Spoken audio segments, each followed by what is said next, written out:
നമസ്കാരം. WTP കഥയെത്തുംകാലം പുതിയൊരു എപ്പിസോഡിലേക്ക് എല്ലാവർക്കും സ്വാഗതം. WTP ലൈവ് അതിൻ്റെ 200-ാം എപ്പിസോഡിലേക്ക് എത്തി നിൽക്കുകയാണ്. ഇന്ന് നമ്മോടൊപ്പം കഥാകൃത്ത് KS രതീഷാണ്. KS രതീഷിൻ്റെ മാളം എന്ന് പറയുന്ന കഥയ്ക്ക് പിന്നിലെ കഥ പറയാനാണ് അദ്ദേഹം നമ്മോടൊപ്പം ചേരുന്നത്. ഈ അടുത്ത സമയത്ത് മാധ്യമ ആഴ്ചപ്പതിപ്പിൽ പ്രസിദ്ധീകരിച്ചു വന്ന കഥയാണ്. അധ്യാപനവും അധ്യാപക ജീവിതവും വിദ്യാർത്ഥി ജീവിതവും ഒക്കെ പ്രമേയമായിട്ടുള്ള കഥകൾ KS രതീഷ് മുൻപും എഴുതിയിട്ടുണ്ടെങ്കിലും അതിൽ നിന്നൊക്കെ കുറച്ച് വ്യത്യസ്തമായാണ് ഈ കഥ അവതരിപ്പിച്ചിട്ടുള്ളത്. ഈ കഥയിലെ പ്രധാന കഥാപാത്രങ്ങൾ ഒരു റോയ് സാറും ഡോക്ടർ സാമുവൽ സാറുമാണ്. അവരോടൊപ്പം തന്നെ ലാസർ എന്ന് പറയുന്ന ലാബ് അസിസ്റ്റന്റ് കൂടി ചേർന്നാണ് ഈ കഥയെ കൊഴുപ്പിച്ച് നമുക്ക് മുന്നിൽ എത്തിക്കുന്നത്. അധ്യാപകർ വിദ്യാർത്ഥികളോട് എങ്ങനെ പെരുമാറണം, അധ്യാപകരും സമൂഹവുമായിട്ടുള്ള ബന്ധം, സമൂഹത്തിന് അധ്യാപകരോടുള്ള ബന്ധം, ഇതൊക്കെ ഏത് കാലത്തും പലതരത്തിൽ ചർച്ചയ്ക്ക് വിധേയമായിട്ടുള്ളതാണ്. തീർച്ചയായും നമ്മുടെ സമൂഹത്തിൽ ലിഖിതവും അലിഖിതവുമായിട്ടുള്ള പല നിയമങ്ങൾ തന്നെയുണ്ട്. എപ്രകാരമാണ്? കാരണം അധ്യാപകർ ഒരിക്കലും ഫയലുകളെയല്ല കൈകാര്യം ചെയ്യുന്നത്, മറിച്ച് ജീവനുള്ള കുട്ടികളെയാണ്. അതുകൊണ്ടൊരു സന്മാർഗികളായിരിക്കണം അധ്യാപകർ എന്നുള്ള ഒരു പൊതുവാദഗതി തന്നെയാണ് എല്ലാവർക്കും മുന്നോട്ട് വയ്ക്കാനുണ്ടായിരിക്കുക. പക്ഷേ ഈ കഥയിൽ അപ്രകാരമല്ലാത്ത രണ്ട് അധ്യാപകരെയാണ് കഥാകൃത്ത് അവതരിപ്പിക്കുന്നത്. റോയി എന്ന് പറയുന്ന അധ്യാപകൻ ഒരു വിദ്യാർത്ഥിനിയെ അശ്ലീല വീഡിയോ കാണിച്ച് ലൈംഗികമായി പീഡിപ്പിക്കുന്നു. വിദ്യാർത്ഥി അത് വീട്ടിൽ പറയുന്നു. പിന്നീട് കുറേ നാളത്തേക്ക് കുട്ടി സ്കൂളിൽ വരാതെ ആവുന്നു. ഇത്തരം ഒരുപാട് കേസുകൾ നമ്മുടെ സമൂഹത്തിൽ നമ്മൾ കണ്ടിട്ടുണ്ട്. അതൊക്കെ വലിയ പോക്സോ കേസുകളായിട്ട് ഡെവലപ്പ് ചെയ്യുകയും ശിക്ഷ അനുഭവിക്കുന്ന അധ്യാപകരും ഒക്കെ നമ്മുടെ സമൂഹത്തിൽ ഉണ്ടായിട്ടുണ്ട്.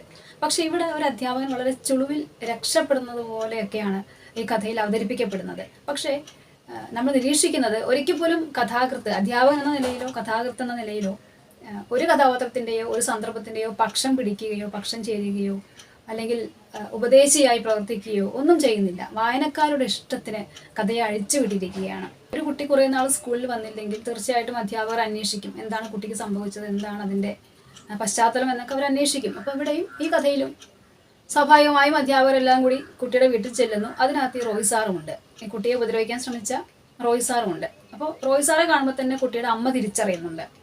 തിരിച്ചറിഞ്ഞിട്ട് അവർ അർത്ഥം വെച്ച് സംസാരിക്കുന്നുമുണ്ട്. ഒപ്പം കുട്ടി ഇവിടെ ഇല്ല എന്നുള്ള വിവരവും അറിയിക്കുന്നുണ്ട്. പക്ഷെ തിരിച്ചു പോരാൻ നേരത്ത് കുട്ടി ആ വീടിനകത്തുണ്ട് എന്നുള്ളത് അധ്യാപകർക്ക് മനസ്സിലാകുന്നുണ്ട്. അപ്പോൾ അത് തൻ്റെ തെറ്റല്ല എന്ന് റോയ് സാറാണെന്ന് ആർക്കും അറിയില്ലെങ്കിൽ പോലും തനിക്കതിനകത്തൊരു പങ്കുമില്ല എന്നുള്ളത് കള്ളനെ കണ്ടാൽ അറിയാം എന്ന് പറയുന്നത് പോലെ പുള്ളി സ്വയം പറയാൻ ശ്രമിക്കുന്നുണ്ട്. ആ പെണ്ണ് എന്തെങ്കിലും ഒപ്പിച്ചിട്ടുണ്ടായിരിക്കും, എന്നിട്ട് വീട്ടുകാർ അതിനെ പിടിച്ച് കെട്ടിച്ചു വിടാനുള്ള പ്ലാനിലായിരിക്കും എന്ന് മറ്റ് അധ്യാപകരോടായിട്ട് അദ്ദേഹം പറയുന്നുണ്ട്.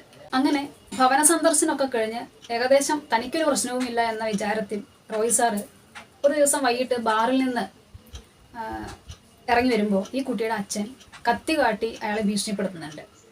ഞങ്ങളൊന്നും അറിഞ്ഞില്ല എന്ന് വിചാരിക്കേണ്ട, നിന്റെ പെണ്ണിന് വരെ കാര്യങ്ങൾ അറിയാം, നിന്റെ ഭാര്യയ്ക്ക് വരെ കാര്യങ്ങൾ അറിയാം, അതുകൊണ്ട് എത്രയും പെട്ടെന്ന് ലീവിൽ പോക്കോണം, ട്രാൻസ്ഫർ കിട്ടുന്നവരെ സ്കൂളിൽ വരികയേ വേണ്ട. അങ്ങനെ അതിർത്തിയിലുള്ളൊരു ഗ്രാമത്തിലേക്ക് ഇയാൾക്ക് ട്രാൻസ്ഫർ അടിച്ച് കിട്ടുന്നു. ഇയാൾ അതിർത്തിയുള്ള ഗ്രാമത്തിലേക്ക് പോകുന്നു. അവിടെയാണ് ഈ മാളം എന്നുള്ള പേരിനുള്ള പ്രസക്തി ഈ കഥയിൽ ഉരുത്തിരിഞ്ഞു വരുന്നത്. അവിടെ ചെന്നപ്പോൾ, സ്കൂളിൽ ചെന്നപ്പോൾ അവിടെ അതിനേക്കാളും അതൊരു പണിഷ്മെന്റ് ട്രാൻസ്ഫർ അടിച്ചു വരുന്ന ആളുകൾ മാത്രം പഠിപ്പിക്കുന്ന ഒരു സ്കൂളാണെന്ന് നമുക്ക് തോന്നിപ്പിക്കുന്ന രീതിയിലാണ്. അതിർത്തി ഗ്രാമങ്ങളിലൊക്കെയുള്ള സ്കൂളുകളും അവിടുത്തെ അവസ്ഥയും അതുപോലെ തന്നെ വിദ്യാർത്ഥികളുടെ എണ്ണക്കുറവ്, സർക്കാരിൻ്റെ നോട്ടം എത്താത്ത അവസ്ഥകൾ, ഇതൊക്കെ അതിനകത്ത് പറഞ്ഞു പോകുന്നുണ്ട് കഥാകൃത്ത്. റോയ് സാറുടെ ഭാര്യ റിനി അദ്ദേഹത്തെ വളരെ എതിർപ്പ്, ഫോണൊക്കെ എറിഞ്ഞു പൊട്ടിച്ച് എതിർപ്പ് പ്രകടിപ്പിച്ചുകൊണ്ട് തന്നെയാണ് പുതിയ സ്കൂളിലേക്ക് പറഞ്ഞു വിട്ടിട്ടുള്ളത്. പുതിയ സ്കൂളിൽ എത്തുന്ന റോയ് സാർ ഒരു മാളം അന്വേഷിക്കുമ്പോഴാണ് ലാസർ എന്ന് പറയുന്ന ലാബ് അസിസ്റ്റന്റ് ലാബിൻ്റെ മൂലയിൽ ഒരു പരീക്ഷണം നടത്തുന്നതായിട്ട്, പരീക്ഷണം മറ്റൊന്നുമല്ല, അവിടെ സ്പിരിറ്റും എല്ലാം ഉപയോഗിച്ചുകൊണ്ട് വാറ്റ് നടക്കുന്നുണ്ട് എന്നൊക്കെയാണ് കഥാകൃത്ത് പറയുന്നത്. അപ്പോൾ അതിൻ്റെ ഒരു പങ്ക് ഈ റോയ് സാറിനും കിട്ടുന്നു. അങ്ങനെ എവിടെ നിന്ന് വന്നോ അതിനേക്കാളും പറ്റിയൊരിടത്തോട്ടാണ് അദ്ദേഹം ചെന്ന് പെട്ടത് എന്ന് റോയ് സാറ് ചെയ്ത അതേ കുറ്റം തന്നെ 11 വർഷം മുൻപ് ചെയ്ത് ട്രാൻസ്ഫർ കിട്ടി വന്നയാളാണ് ഡോക്ടർ സാമുവൽ. ഈ സാമുവലിനെ ദത്തെടുത്ത പോലെ ഇപ്പം നോക്കിക്കൊണ്ടിരിക്കുന്നത് ലാസറാണ്. അപ്പോൾ ലാസർ പറഞ്ഞു റോയിയുടെ അടുത്ത്, ഒന്നുകൊണ്ടും പേടിക്കണ്ട, സാമുവൽ സാർ താമസിക്കുന്നതിൻ്റെ കൂട്ടത്തിൽ തന്നെ നിങ്ങൾക്കും താമസിക്കാം. അങ്ങനെ സാമുവലിനെയും ഈ റോയ് സാറിനെയും കൂടി ലാസർ ആ കെട്ടിടത്തിലേക്ക് കൊണ്ടുപോകുന്നു. ആ കെട്ടിടം എന്ന് പറയുന്നത് സാമുവൽ വർഷങ്ങളായിട്ട് താമസിക്കുന്ന ഒരു കെട്ടിടമാണ്. അപ്പോൾ കെട്ടിടത്തിൻ്റെ താഴ്വശം പുസ്തകശാലയാണ്.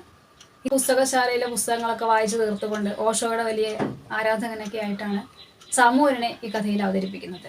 അതൊരു വലിയ വൈരുദ്ധ്യമായി തോന്നുന്നുണ്ടെങ്കിൽ പോലും അങ്ങനെയും അധ്യാപകർ ഉണ്ടാകാം എന്നതിൻ്റെ തെളിവുകൾ കൂടിയായിരിക്കാം സാമുവൽ എന്ന് പറയുന്ന കഥാപാത്രം. അങ്ങനെ ലാസർ കൊടുക്കുന്ന മാളത്തിനകത്ത് റോയി താമസം ആരംഭിക്കുന്നു. അവിടെ മുതൽ ലാസറാണ് കഥയിലെ താരം.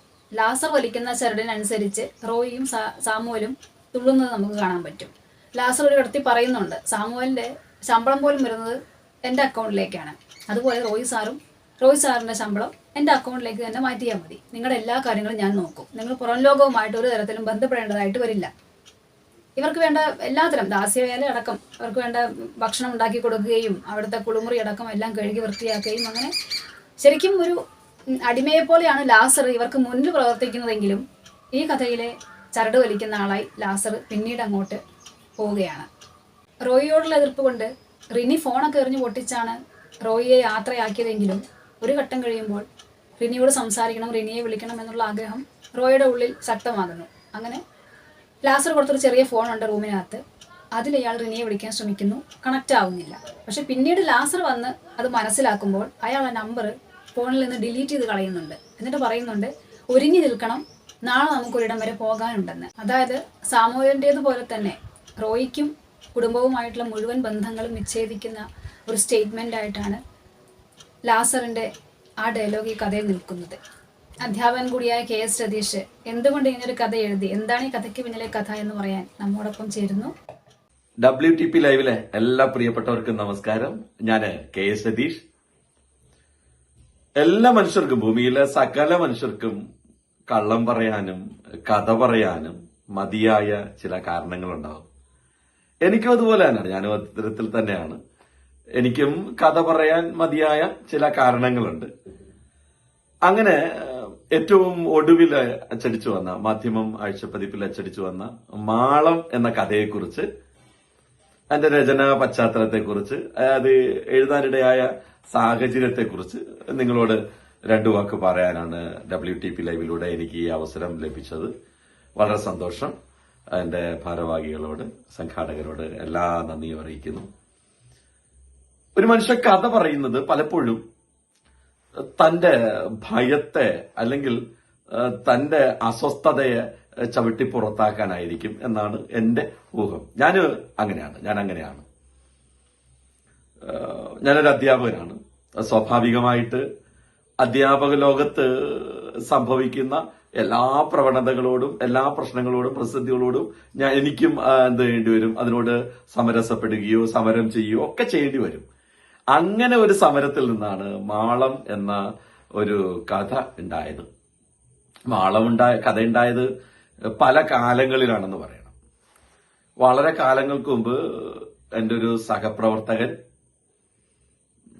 ഒരു പഠിപ്പിക്കുന്ന വിദ്യാർത്ഥിനിയെ, അതിലെ കുട്ടിക്ക് അസ്വസ്ഥത ഉണ്ടാക്കിയ സമയത്ത് ആ മനുഷ്യന് കുട്ടിയും വല്ലാതെ വേദനിച്ചു. രണ്ടുപേർക്കും പ്രതിസന്ധി ഉണ്ടായി. അദ്ദേഹം പെട്ടെന്ന് നാട് വിട്ടു പോവുകയാണ് ചെയ്തത്. കേരളത്തിൽ തന്നെ ഏതോ ഒരു പ്രദേശത്ത് ഏതോ ഒരു സ്കൂളിൽ ജോലി ചെയ്യുന്നുണ്ടാകാം എന്നാണ് എന്റെ പ്രതീക്ഷ. പിന്നെ യാതൊരുവിധ ബന്ധവും ഉണ്ടായില്ല. അദ്ദേഹം തെറ്റുകാരനാണ്, 100% തെറ്റുകാരനാണ്. പക്ഷെ എന്റെ സുഹൃത്തല്ലാതെ ആകുന്നില്ല. അവിടെയാണ് എന്റെ ഒന്നാമത്തെ പ്രശ്നം.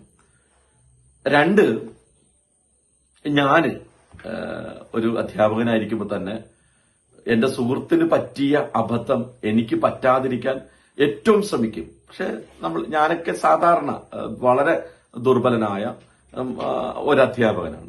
വലിയ മറ്റധ്യാപകരെ പോലെ മാനസികമായ സ്ട്രെങ്തോ കുട്ടികളെ നിയന്ത്രിക്കാനുള്ള അല്ലെങ്കിൽ ശാരീരികമായിട്ടുള്ള ദൗർബല്യങ്ങളെ നിയന്ത്രിക്കാനുള്ള ശേഷിയോ എന്നുള്ള ഒരു ഋഷി തുല്യനായ അധ്യാപകനല്ല. ശരാശരിയിൽ ശരാശരിയിൽ താഴെ നിൽക്കുന്ന ഒരു അധ്യാപകനാണ്. സ്വാഭാവികമായിട്ട് എനിക്ക് ഭയം ഉണ്ടാവും, എന്റെ സുഹൃത്തിന് സംഭവിച്ചത് എനിക്ക് സംഭവിക്കുമോ. കാരണം ഞാൻ ഹയർ സെക്കൻഡറിയിലാണ് വർക്ക് ചെയ്യുക. കുട്ടികളാണെങ്കിലോ ഏറ്റവും ചെറിഷ്ഡ് ആയിട്ടുള്ള, ഏറ്റവും സുന്ദരമായി ചിരിക്കുകയും ഏറ്റവും സുന്ദരമായി ബഹളം വയ്ക്കുകയും ഏറ്റവും രൗദ്രഭാവത്തിൽ അവർ വരികയും ഒക്കെ ചെയ്യുന്ന വളരെ വിചിത്രമായൊരു ഫീൽഡാണ് എനിക്ക് തോന്നുന്നു ഹയർ സെക്കൻഡറി മേഖല. അതുകൊണ്ട് തന്നെ കുട്ടികൾ, പുതിയ കാലഘട്ടത്തിലെ കുട്ടികൾ ഇപ്പം മാഷെ എനിക്ക് നിങ്ങളോട് ക്രഷ് ഉണ്ട് കേട്ടാ എന്ന് പറയുകയും ഒക്കെ ചെയ്യാൻ യാതൊരു മടിയില്ലാത്ത, ചിലപ്പോൾ തോളി കൈയിടുക, കവിളില് നുള്ളിയിട്ട് പോവുക ഒക്കെ ചെയ്യുന്ന ആണും പെണ്ണും കുട്ടികളെല്ലാം അവരുടെ പുതിയ ജെൻഡർ സ്വഭാവങ്ങളൊക്കെ എല്ലാം പ്രകടിപ്പിക്കുന്ന ഒരു മേഖലയാണ് ഹയർ സെക്കൻഡറി. അതുപോലെ ഇങ്ങനെ പല കുട്ടികളും മാഷെ എനിക്ക് നിങ്ങളോട് ക്രഷ് ഉണ്ട്, നിങ്ങളുടെ ഇന്ന് ഡ്രസ്സ് കൊള്ളാം എന്നൊക്കെ പറയുമ്പോൾ വളരെ പഴയ തലമുറയിലെ രതീഷിന് അവർക്കപ്പോ ഓടിയെത്താൻ കഴിയില്ല. അവര് പറയുന്ന ക്രഷ് വേറൊരു തലത്തിലായിരിക്കും.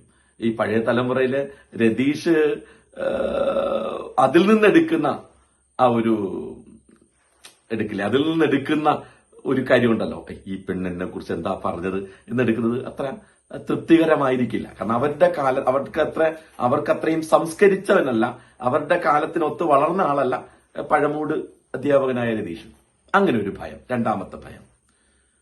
അങ്ങനെ രണ്ട് ഭയങ്ങൾ നമ്മളെ ഭരിക്കുന്നുണ്ട്. ഇനി എനിക്ക് ഇങ്ങനെ സംഭവിച്ചാൽ ഞാൻ എന്റെ സുഹൃത്തിന്റെ അടുത്തേക്ക് അവനെ പോലെ ഒരിടത്ത് പോയി ഒളിച്ച് താമസിക്കേണ്ടി വരുമല്ലോ, എന്റെ വീട്ടിൽ എന്താ സംഭവിക്കുക, എന്റെ നാട്ടിൽ എന്താ സംഭവിക്കുക, ഇങ്ങനെ ഒരു ഭയം ഈ ഭയം നല്ലതാണ്. എല്ലാ അധ്യാപകരെ സംബന്ധിച്ച് ഈ ഭയം ഉണ്ടായിരിക്കണമെന്നാണ് ഞാനും പറയുക. കാരണം ഭയമാണ് മനുഷ്യനെ അല്പം നീതിബോധമുള്ളവനാക്കുന്നതെന്നൊക്കെ ഒരു ചിന്ത ഉള്ള ആളാണ്. രണ്ട്, ഇതിനകത്തുള്ള ലാസർ എന്നുള്ളൊരു കഥാപാത്രമുണ്ട് മാളത്തിനകത്ത്.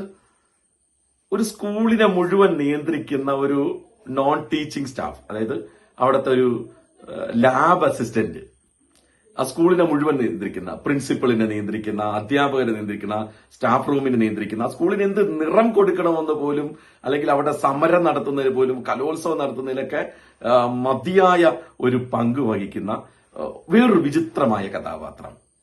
അങ്ങനെ ഇത്തരം ഭയങ്ങളും ഇത്തരം വിചിത്രമായ കഥാപാത്രം ഞാൻ മലബാറിൽ ജോലി ചെയ്യുമ്പോൾ ഒരാളെ ഒരു സ്കൂളിൽ നിന്ന് പരിചയപ്പെട്ടതാണ്. അദ്ദേഹത്തിൽ നിന്ന് കിട്ടിയ ക്യാരക്ടറാണ്. അങ്ങനെ എനിക്കും അത് സംഭവിക്കുന്നതായിട്ടും, ഇത്തരത്തിലൊരു പോക്സോ വകുപ്പിൽ വരാവുന്ന ഒരു കേസിൽ ഞാനും പോയി പെടുന്നതായിട്ടും, എന്റെ പറയുന്നില്ല മുൻ ഒളിച്ചോടിയ അതേ വീട്ടിലേക്ക് ഞാനും ചെല്ലുന്നതായിട്ടും എന്ത് ചെയ്യാണ്, സങ്കല്പിച്ച് എഴുതിയ കഥയാണ്. ഈ കഥ ആദ്യം ഒന്ന് എഴുതി കഴിഞ്ഞു വേണ്ട, നമ്മുടെയൊക്കെ ഉള്ളിലുള്ള ഈ പറയില്ലേ, നമ്മളൊക്കെ മാന്യതയുടെ മുഖവിട്ട രതീഷുണ്ടല്ലോ, രതീഷ് ഇത് നീ ഇത് എഴുതാൻ പാടില്ല, ഇത് എഴുതി കഴിഞ്ഞാൽ നിന്നെ എല്ലാവരും തെറ്റിദ്ധരിക്കാനുള്ള സാധ്യതയുണ്ട്. അങ്ങനെ മാന്യതയുടെ മുഖം മൂടിയിട്ട രതീഷ് ആ കഥയെ കുറെ കാലം മുക്കി വെച്ചു. വേണ്ട, ഇത് പുറത്തു വിടരുത് എന്നുള്ള രീതിയിൽ. വീണ്ടും നമ്മുടെ ഭയം വർദ്ധിക്കുകയാണ്, കാലം ചെല്ലും തോറും ദൗർബല്യങ്ങൾ വർദ്ധിക്കല്ലോ. അപ്പൊ ഇനി ഇത് എഴുതാന്ന് പറഞ്ഞ് അതിന്റെ ബാക്കി എഡിറ്റ് ചെയ്തു. എന്നിട്ടും വീണ്ടും പഴയ കഥാപാത്രം വന്ന് വേണ്ട, ഇത് കൊടുക്കരുത്, നീ ഇപ്പൊ നല്ലൊരു അഭിപ്രായം എല്ലാവരുടെ മുന്നിലും ഉണ്ട്, അതുകൊണ്ട് നീ ഇത് കൊടുക്കരുത് എന്ന് പറഞ്ഞ് ഞാൻ തന്നെ എന്ത് ചെയ്തു, നമ്മളെ ഉള്ളിലുള്ള രതീഷന്മാർ തമ്മിൽ വലിയ തർക്കമായി. അതങ്ങനെ അവിടെ ഇട്ടിരുന്നു. ഏറ്റവും ഒടുവിൽ ഭ്രാന്തിന്, അല്ലെങ്കിൽ കഥ എഴുത്ത് പലപ്പോഴും ഭ്രാന്തിന് ചികിത്സ എന്നൊക്കെ പറയണം. അവനവന്റെ ഭ്രാന്തിനുള്ള ചികിത്സ, അവനവന്റെ ഭയത്തിനുള്ള മോചനം എന്നൊക്കെ പറയുന്ന പോലെ എന്റെ ഭ്രാന്തിനുള്ള ചികിത്സയായിട്ടാണ് ഞാൻ മാളം എഴുതിയത്. ഒരുപക്ഷെ വരാൻ പോകുന്ന ഭയത്തെ, അല്ലെങ്കിൽ സംഭവിക്കാൻ പോകുന്ന ഒരു ഭയത്തെ കുറിച്ചുള്ള എന്റെ ആകുലതയാണ് മാളം. അങ്ങനെ ഒന്നും സംഭവിക്കരുതേ എന്ന് ഏറ്റവും ആഗ്രഹിക്കുന്നു. അങ്ങനെയൊന്നും സംഭവിച്ചാൽ ഏത് അപകടത്തിൽ ഞാൻ ചെന്ന് ചേരുമെന്ന് ഞാൻ എന്നോട് തന്നെ ഉറക്കെ വിളിച്ചു പറയുന്നതാണ് മാളം എന്ന കഥ. പിന്നെ ഇതിന്റെ എഴുത്തിന്റെ രചനാവേളയിൽ അതിന്റെ ഒരു പശ്ചാത്തലമായിട്ട് ഞാൻ കണ്ടത് ഇപ്പൊ നിലവിൽ വർക്ക് ചെയ്യുന്ന സ്കൂളിന്റെ ലൈബ്രറിയെയും അതിന്റെ കെട്ടിടത്തിന്റെയും ഒക്കെ പശ്ചാത്തലമാണ്. പിന്നെ ഞാൻ ലാസറിനെ കണ്ടത്, ഞാൻ മലബാറിൽ എടക്കര എന്ന സ്കൂളിൽ ജോലി ചെയ്യുമ്പോൾ അവിടുത്തെ ലാബില് ഉണ്ടായിരുന്നുവെന്ന് വിചാരിച്ച് മറ്റൊരു സ്കൂളിലാണ് അദ്ദേഹം അസിസ്റ്റന്റ് ആയിട്ടുള്ളത്.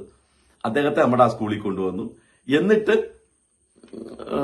ഉള്ള ഏരിയയിൽ, വളരെ കാസർഗോഡിലൊക്കെ ഉള്ളതുപോലെയുള്ള വളരെ റിമോട്ടായിട്ടുള്ള ഒരു സ്ഥലത്തേക്ക് അവർ അവ്യക്തത വരുത്തിയതാണ്, ബോധപൂർവ്വം ഒരു അവ്യക്തതയൊക്കെ വരുത്തി രചിച്ച കഥയാണ് മാളം. നിങ്ങളെല്ലാവരെയും വളരെ സ്നേഹത്തോടെ എന്റെ ഭ്രാന്തിന് ഞാൻ നടത്തിയ ചികിത്സ വായിക്കാനായിട്ട് ക്ഷണിക്കുകയാണ്.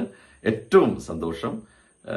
എല്ലാ മനുഷ്യർക്കും കഥ പറയാൻ മതിയായ ഒരു കാരണവും മതിയായ ഒരു ഭയവും മതിയായ ചില കാഴ്ചകളും ഉണ്ടാവും. അങ്ങനെ ഒരു മതിയായ കാഴ്ചകളെല്ലാം കൂടി വന്നപ്പോഴാണ് മാധ്യമത്തിൽ വന്ന മാളം എനിക്ക് എഴുതാനിടയായത്. എല്ലാ പ്രിയപ്പെട്ടവർക്കും, പ്രത്യേകിച്ച് WTP ലൈവിനും 200ാം എപ്പിസോഡിലെത്തുന്ന WTP ലൈവിനും എന്റെ ഹൃദയാഭിവാദ്യങ്ങൾ. എന്നെയും നിങ്ങളുടെ വായനയിൽ ചേർത്ത് നിർത്തണമെന്ന് ഏറ്റവും വിനയത്തോടെ അഭ്യർത്ഥിക്കുന്നു. നന്ദി, നമസ്കാരം. നന്ദി. KS രതീഷ്. മറ്റൊരു കഥയുമായി വീണ്ടും കാണാമെന്ന പ്രതീക്ഷയോടെ നിർത്തുന്നു.